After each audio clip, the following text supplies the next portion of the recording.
This is the eastern end of Kirton Wood. Kirton Wood, unfortunately, is on top of a hill, and unfortunately is also having some thinning work done at the moment.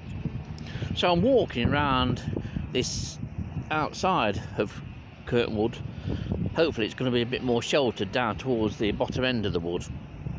But it's a beautiful day today, and I'm on the trail finding something mysterious.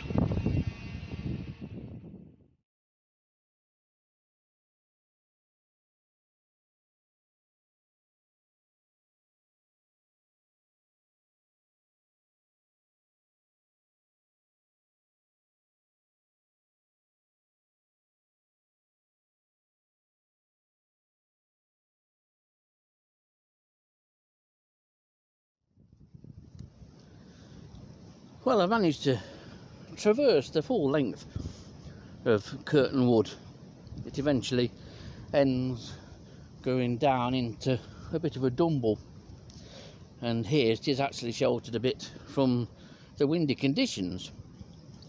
It's a lovely wood this. It's a Notts Wildlife Trust wood. So managed in typical fashion. It lies on top of a hill just outside the village of Kirton, and it's not far from the sort of Wellow, New Ollerton and Booton area. It's not a particularly well visited area of woodland. In fact, quite the opposite really. Little visited by the entomologists. But it's a place I like to pop into 2 or 3 times a year. It's just a lovely little bit of woodland. Kirton Wood's a lovely little wood to visit, especially in springtime. The pale brown trees that you can see just in the distance there are the catkins of hazel. But it's a nice bit of woodland, predominantly ash in nature. There's some elm here and a few other trees, but it's predominantly ash wood. It's very much along the lines of Wellow Park and going up into the Retford area towards Gamston Wood. Treswell Wood's another one that's very similar, and of course Eaton Wood. They're all pretty much on similar soils and with a similar ground flora. But it's a lovely little spot to visit. This is the southern edge, looking just inside the edge of the woodland here. There is a dumble just here with a nice little stream that runs through it. And this walk up here that I'm heading up in a minute leads up eventually to the main ride. You can walk more or less right round the wood without even going into it. There's some good footpaths here. I'm hoping we may well get a butterfly, or at least an early bumblebee, in this sheltered side. Blue sky today, but the wind is tempering the temperatures. But there are pockets of warm sunshine. I want to see if we can find anything. And here are the catkins on this lovely hazel. Quite high up off the ground these are. There's something lovely about the lamb's tail like catkins of hazel. Very much a feature of spring. But the reason I'm here today is that during the thinning process further in the wood, or deeper in the wood, they've took down some elm, and on the twigs that were once much higher off the ground and too high off the ground to reach, someone came the other day, Nick and Samantha Brownlee, and they found some eggs which are some kind of moth. It looks like a noctuid type egg to me. I'm after a couple of them for rearing. I do like a mystery, me. First of all, got to find some elm that's been felled. Then got to painstakingly look for these small white eggs which are laid just underneath and around a joint. It may be too difficult a task. But we'll give it a go. We'll have a wander around this place in the meantime.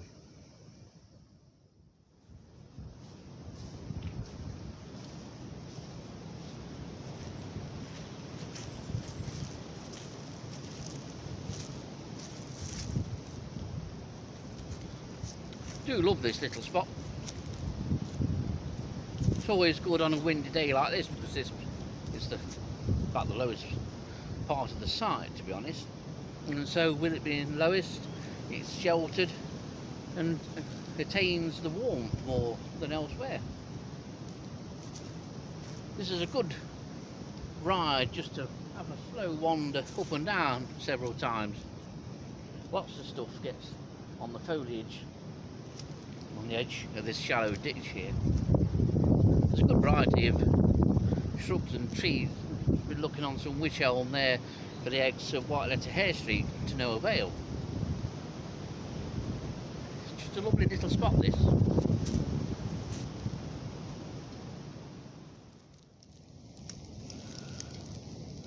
And this is typical of what you'll see if you look at the ground layer.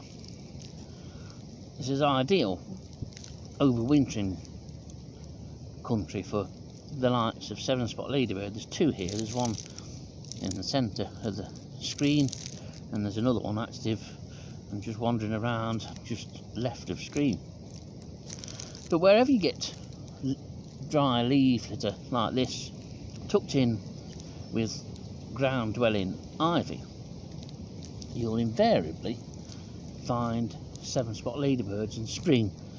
Here's a good time to specifically look for them. Ladybirds can sometimes appear to be in low numbers, and quite often it's just a case that you're not looking in the right place. It's on the move now, it's at least wanting to get its backside suntanned.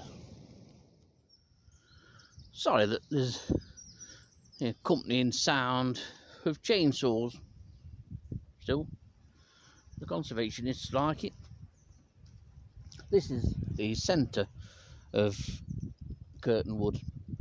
It's not a big wood by any means. It's probably only about 200 yards in sort of diameter, cross diameter either way, to be honest.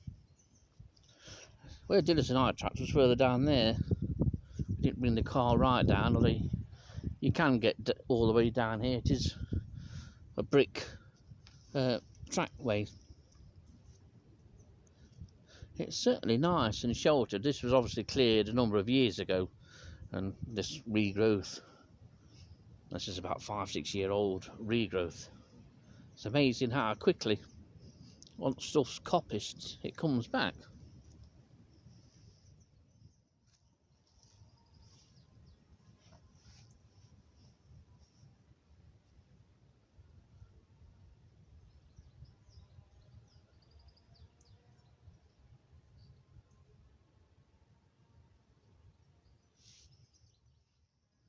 A feature of Kirton Wood, especially the area of wood over to the right of the screen, I've not gone down it. It's a more shaded part of Kirton Wood.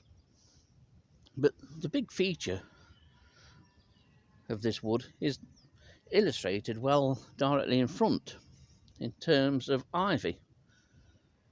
Huge area of ivy. A lot of the trees, say over in the more shaded part to my right, the trees are just like this, with a covering of ivy all the way up to the top. It is an absolutely glorious day.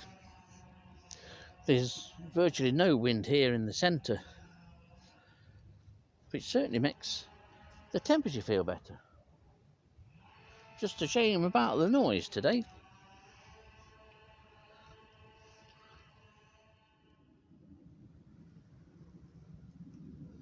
I've come out onto the edge.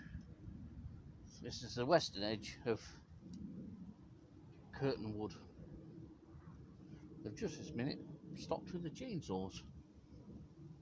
So for now, peace and quiet reigned once again over this lovely little bit of Nottinghamshire woodland. A lot of what they've taken down from this edge of Kirton Wood, a lot of the work has been just inside the entrance, and a lot of it is elm. Provides the ideal opportunity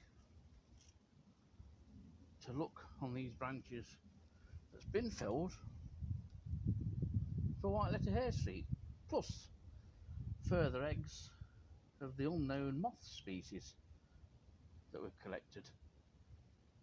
Well, collected that one egg off. Fortunately, in a way, I haven't found any sign of white-letter hair streak. It is here. Little doubt about that. But at the moment, no sign of the egg.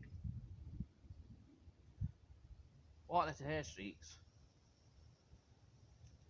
typically are always given as laying in the fork of twigs.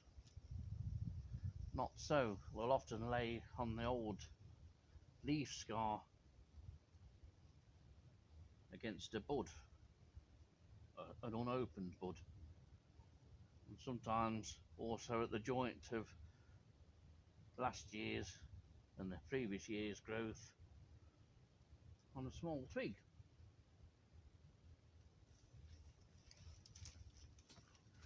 Which elm is preferred? If I remember right, not near the flower buds. Could be wrong.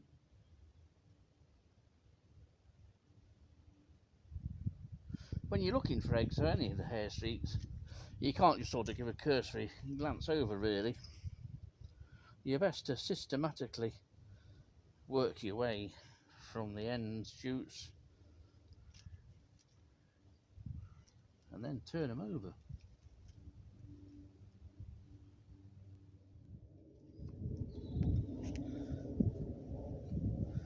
It seems as though that wind's dropped a lot, unless it's just the fact that I'm on a sheltered part of the woodland. This is the western edge of Kirton Wood.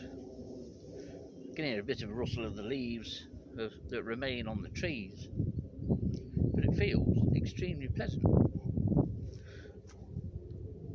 I'm surprised there hasn't been a butterfly. Maybe a peacock that's been induced out, or a small tortoiseshell. Very surprised actually. It's a lovely day.